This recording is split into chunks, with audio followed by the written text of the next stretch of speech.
Welcome, Space Club. We are now in week 3 of our Space Club career chats. We are so excited to have everybody here with us today. As you know, we have 56 schools that are part of the spring Mission to Moon, representing states across the United States as well as Canada. And last I checked, we had about 680 students participating. So we've been very excited to see all your submissions. Amazing job on those roller coaster designs last week. We're going to be showing a highlights video here at the end. Of course, we'll be doing our raffle prizes. I know you're going to ask. But first, I want to start with our speaker. So again, I'm Natasha Wilkerson. You have Aspen Meineke here. We are your Space Club Mission Control. We're going to be running the show today. But to get us started, Aspen, if you can introduce our speaker and get us started with our career chat. All right, so today's guest, as you should know from the Goose Chase questions that y'all submitted, we got so many of them. Y'all ask such good questions. It's so hard to choose which ones to ask him. But today we have Lyndon Bridgewater. He is the lead systems engineer for the Viper rover, which is part of the Artemis mission that will be going to the moon someday. He is located at the Johnson Space Center in Houston, Texas. And his education is that he has a Bachelor's of Science in Mechanical Engineering from the University of Houston. So Lyndon, if you want to come on and unmute yourself. Hello, everyone. All right, so we're just going to go ahead and jump into the questions. Like I said, we have a lot to get through today. So our first question was, what sparked your interest in mechanical engineering? Also, did you always want to go to college for mechanical engineering? This question is from Table Cadets in Wisconsin. So it gets a little bit more convoluted than that. When I was in second grade, an astronaut came to speak at my school. So at that point, I was enamored with it and was like, I want to be an astronaut. Didn't know anything about what that meant. Didn't really realize the amount of involvement that was going to be. But that was my goal at that point. Went into middle school or so, and I started to understand like my mechanical aptitude, like my ability to work with mechanical things was became very heightened. I started to learn a lot about it, and at that point, I was like, oh, this makes a lot of sense. And I think that's where I'm going to take it. And so I'm going to be an astronaut by becoming a mechanical engineer. And so going into college, there was probably about a decade's worth of time that was what I was going to be, which is arguably uncommon. A lot of my friends, they usually get into college as like a technical background. And then halfway through it, they're like, oh yeah, mechanical engineering or aerospace engineering or one of the other many disciplines that are out there. Awesome. And then our next question kind of ties into your journey to becoming where you are today. And so what age did you realize that you were interested in robotics and that you had a talent for it? From Space Cadets in Mississippi. That one too just kind of came about when I was in middle school, way too long ago at this point. RC cars were becoming a lot more prevalent. I had a few of those. My mom will get quite upset with the fact that I kept taking things apart a lot and putting them together in different ways. And so doing that, again, just kind of heightened that interest in engineering as a whole. And this was also about the time when robotics began becoming, I wouldn't say popularized, or at least it was becoming more prevalent in the world. Like before the 1980s, 1990s, it was in pop culture. So there was a lot of like different movies had robots in them in some form or fashion. The classic R2-D2, C-3PO, all sorts of other movies in general just had them there, and they were always around. Very few of them really talked about like how you built them, how you got them together and got to work. But as I started to kind of like fiddle around with these things, I started seeing how I could kind of put them together. Robotics competitions started to become more public and more prevalent as well. While I was in middle school, my middle school started one. It was an internal kind of competition that we did, and that was interesting. It wasn't a hook yet for me. In high school, though, I had a great fortune of going to a high school that also did robotics competitions. And in there, we did national robotics competitions and competed in a couple of years in that one. And I was hook, line, and sinker at that point. It was a no-brainer for me that kind of engineering work was definitely the one for me. It should be understood, like robotics is a crossover between mechanical engineering, electrical engineering, software engineering at its core. Beyond that, there's a whole lot of other things. So depending on the type of engineering work you might go into, it might be biomedical engineering if you're talking about like prosthetic work, just biology in general, if you're interested in things like humanoid robots, like the robot that's imaged there behind me in the presentation. Just all sorts of, a whole slew of different disciplines come together, and robotics as a whole is really this homogenization of taking all of that and pulling it together into a single system. And both of those aspects of it really rang true for me, and that was really what got me into it and kept me there. Yeah, I love how you say that robotics is a culmination of a bunch of different types of skills, because I know all of our students that are in their math and science classes right now, they're like, what am I going to do with this one day? And there's so many, even under one discipline, so many different little things that you can do with it. And so there's so many different opportunities for y'all to take advantage of when, y'all go to college someday. All right, so our next question is, when you were in school, did you get to intern and do projects with NASA? From Space Ladies in New Jersey. Yes, actually, a couple of times. When I was in middle school, my middle school biology class had a space project with NASA to do a small, I'm trying to remember right now, I think it was an insect container that we were going to have launched behind the Weight Shield program, which is long since defunct project that NASA had, where on the shuttle, we had this small little container and we designed the software that ran the life support for the bugs inside of it.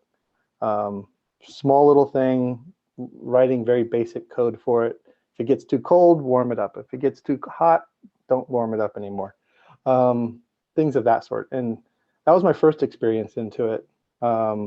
Later, when I was in college, is probably the most important time for me, where I did get a full internship with NASA through what they call the co-op program. Now I think it's called the Pathways Interns.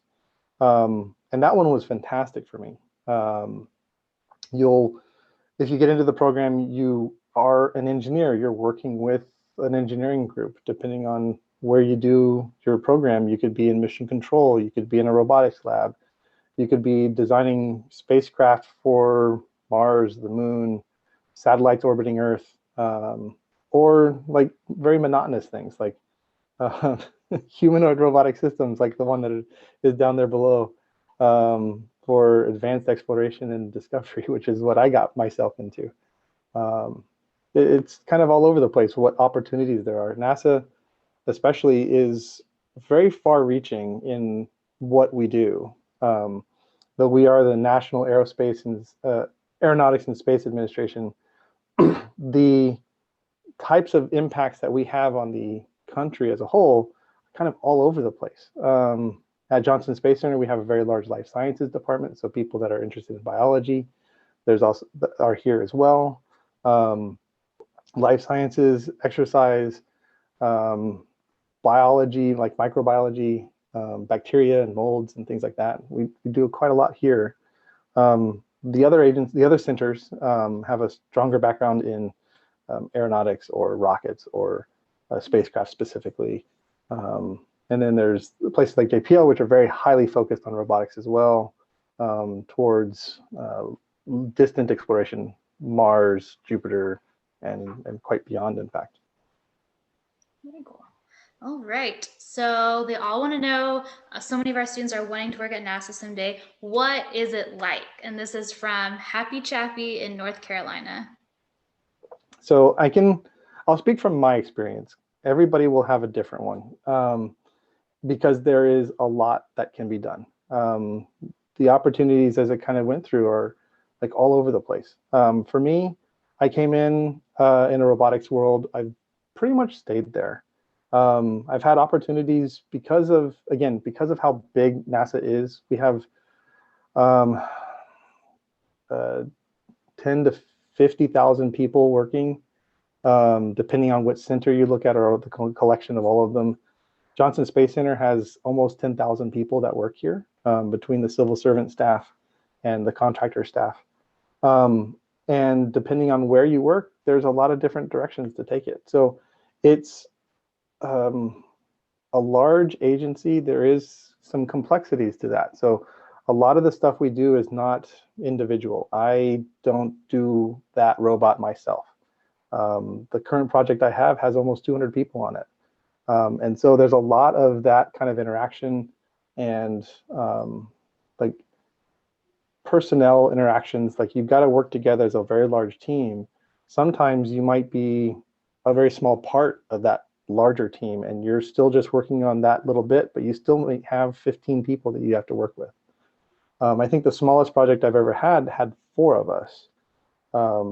And that one was a very, very short-lived, very small project. But beyond that, you will have 20 or 30 to hundreds of people working on the same project with you. And so there's a lot of interaction there that has to be dealt with. At the same time, there is a lot of experience all over the place. I've had the opportunity to work here at Johnson Space Center. I've also worked at JPL in California, an entirely different project altogether.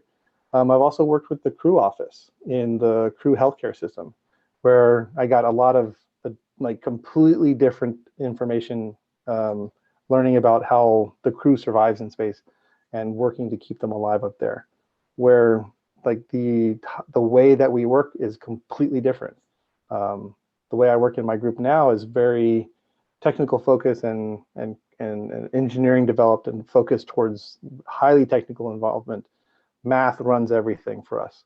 The crew office and the astronauts, you start looking at things jokingly squishy, where you've got astronaut preference, you've got human factors, you've got things that are driven by, you can place some math around it, but you still have to deal with this human factor where it's like, it just doesn't work that way. We really like it to be a little bit different and having to adapt to those things.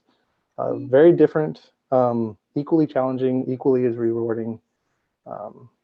Yeah, I kind of rambled on that one, but there's a lot that goes on, unfortunately. Yeah, I love that you brought up teamwork, because our students right now in our Goose Chase app, they're working together in teams. And so if you could give one sentence, one piece of advice on working in teams, what would you tell them?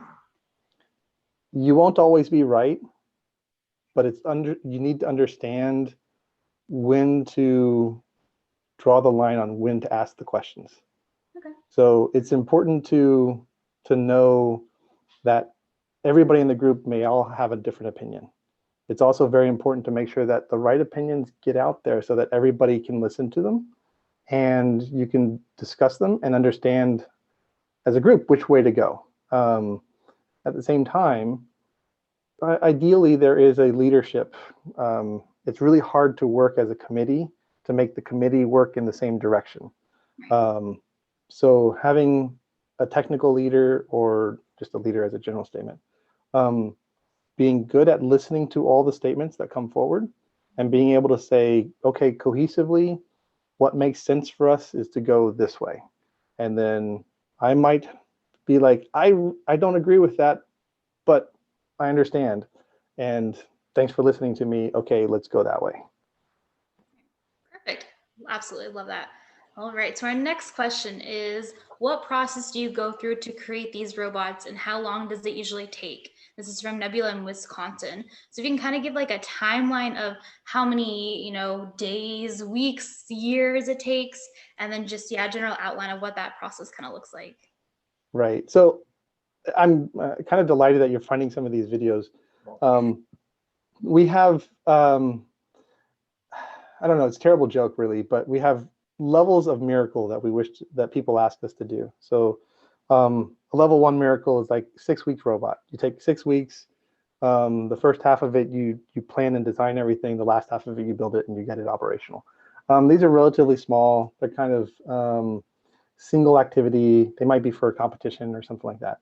Then there's the 6-month miracle, which is, again, same kind of thing, a little bit different cadence. Complexity goes up a lot. 9 months is kind of our normal running trend. The robots that you see in the animation, in the videos below, both of those went through their initial runs at around 9 to 10 months.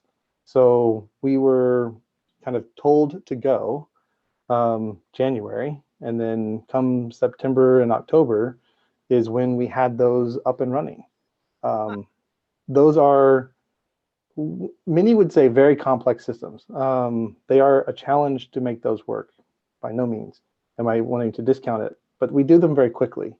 But those are lab robots. Those happen to be things that stayed in the lab. You can see them in their videos that are down here. They're either supported on a pedestal or they've got fall support, so they're like, we're not terribly worried about breaking them when we're testing with them. We're discovering things. We're playing around. We're allowing ourselves to make mistakes with those particular robots. The project I'm working on currently, Viper, is currently on its 5th year, and we have at least another 2 or 3 before we're done. So you can get an idea, like, this is a multi-year project. We will go through the process of making a lot of robots like the one you see here, that those might be the 6-month or the 9-month project to get up and running to do some test beds. But the actual flight vehicle, the one that we will be launching later, that one will be the culmination of that almost decades-long work to get it up and running. And a lot of that is really just this, it's the system engineering. So it's, how do you design this system? And that methodology that comes in that is like laying out the requirements. What does it need to do? Fit, form, and function. Like, how are all the bits and bobs that are going to work together? Not just what is it going to do, but where is it going to do it?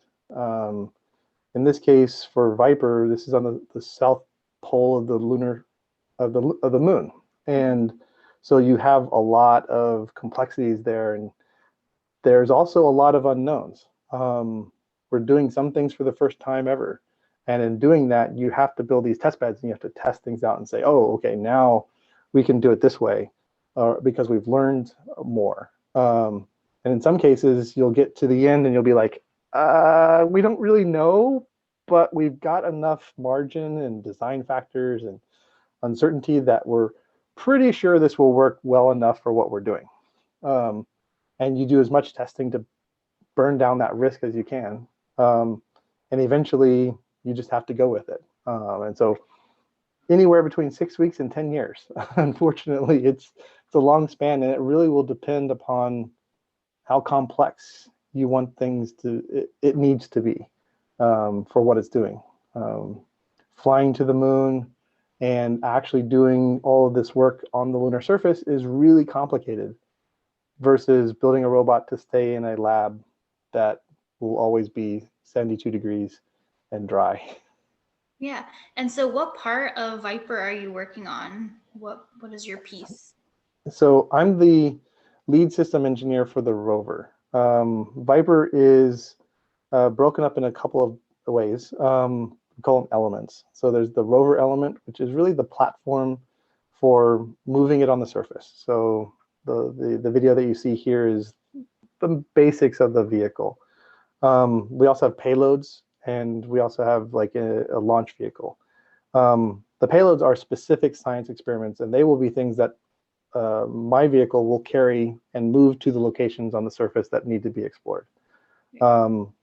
I am, as I said, I'm the lead system engineer, so I'm looking at the vehicle in a holistic environment. So within the vehicle, we have a structures group, a mechanics group, avionics group, power group, thermal group, comm group, and all of those have to work together.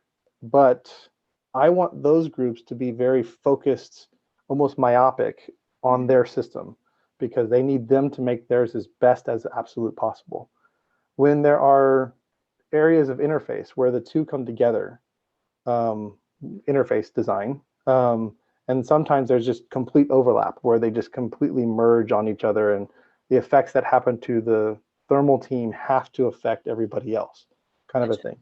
In my role, I'm looking at those overlaps and interfaces where everything's working together and having to be forced on one side working with the other side. And so it's this constant negotiation to work with the team. So we like, well, to fit within the vehicle mass, I need to survive these loads, but thermal really needs more mass in order to make a radiator that's going to work for what we've got to do. Structures, I need you to let go of a kilogram so that thermal can have that for a little bit larger radiator, but they promised to let us use the radiator as a structural member. So like that kind of interaction and trading is more of the world that I live in. And then beyond that, there's a lot of like designing the requirements and a lot of the boring stuff of doing documentation, which is very important for a project that is as long-lived as this one, because you may do something a decade ago and not realize what you did tomorrow, and then you can find it there. Awesome. All right, and then we have one last question before we jump into our rapid fire. And so these are some photos of some projects that you worked on. And so what problems do you generally run into when developing robots? How hard is it to develop such high technology from space monkeys in Ohio? So is there like a big problem that you saw that really sticks out to you? So the project I'm working on right now has a lot of challenges. Getting things to work on the lunar surface is amazingly difficult, which also makes it extremely exciting and a lot of fun to work on. Beyond that, though, like the environmental challenge, the big thing is really that system problem that I mentioned earlier, where you've got a lot of competing requirements that all of them want the same thing. They all want the project to work, but they all have different reasons for doing it. And each of them are motivated in a different way. And so it's that balancing act to try and come up with the most optimal design out of all the possibilities that are available. Or as some of my friends might say, find the least sucky design option you've got. Because all too often, a lot of these challenges, physics is cruel. You cannot violate the laws of physics. And as much as we want to have something that has infinite energy, you just can't have it. So you got to find ways around that and solving those challenges. And that's really been the biggest challenge. And it's also really rewarding to work through and solve them. Yeah.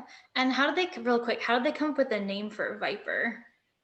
And like, who comes up with the names for all these robots? Like, yeah. So it's, oddly enough, it's political. You know, in NASA, we have headquarters, and the people in headquarters come up with these decisions. And they're like, hey, we really like this name.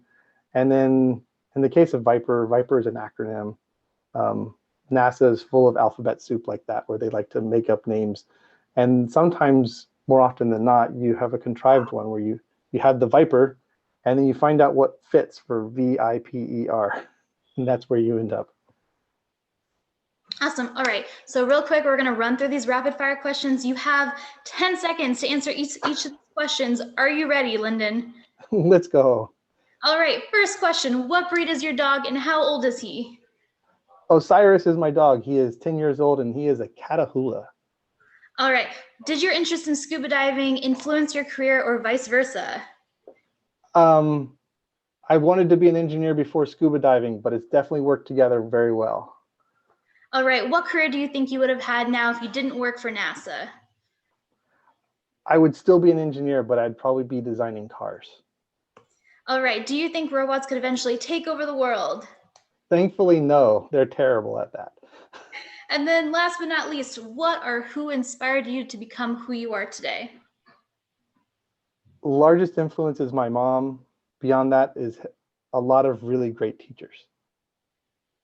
All right, so that wraps up our rapid fire. Natasha, do we have any last minute questions from the Q&A? So someone wants to know, what will the Viper robot do? Awesome. I'll be as brief as I can. We are going to the south pole of the moon. We have satellites that have found traces of water in the surface, and Viper is going to go to the surface directly, doing drilling into the surface, and we'll be extracting volatiles, hopefully water, and telling us where in the strata, the surface of the moon, where is that water located. We are what's called a precursor mission to go there prior to humans in order to facilitate humans' use of water as an in situ resource utilization process. Awesome. Well, thank you so much for joining us today, Lyndon, and feel free to stick around, but we're going to move now to the next part of our career chats, which are the raffle prizes and project highlights. So thank you again. Much appreciated. Thank you, everyone. Thank you. Okay, so show this. So you guys have been doing an amazing job on your submissions. And if you watched last week's career chat, you'll know that we've been doing a highlights video every week. And so this is the highlights video for roller coasters.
All right, awesome job. And now we're going to move on to the raffle winners. So this is for any teams that were part of the last week's mission. So here is a reminder, every week we're going to be giving out some really cool raffle prizes. Note that we are going to have some breaks coming up. We will not have raffle prizes or career chats on those weeks. And then the big finale, school raffle in May. So keep working on those missions. If you get to 25,000 points by May 10th, you could get part of that school raffle.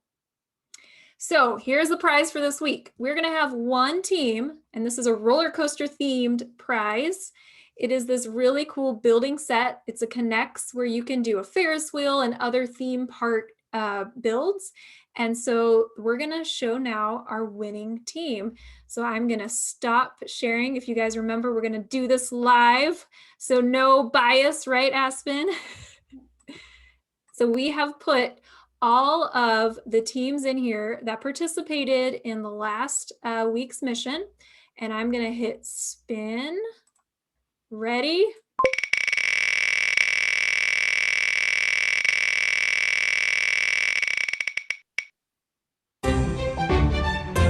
Congratulations, Broadway Elementary School Galaxy Girls. You guys are our winners. So that wraps it up for our career chat today. I hope you guys have an awesome week, and we will see you next time. Bye.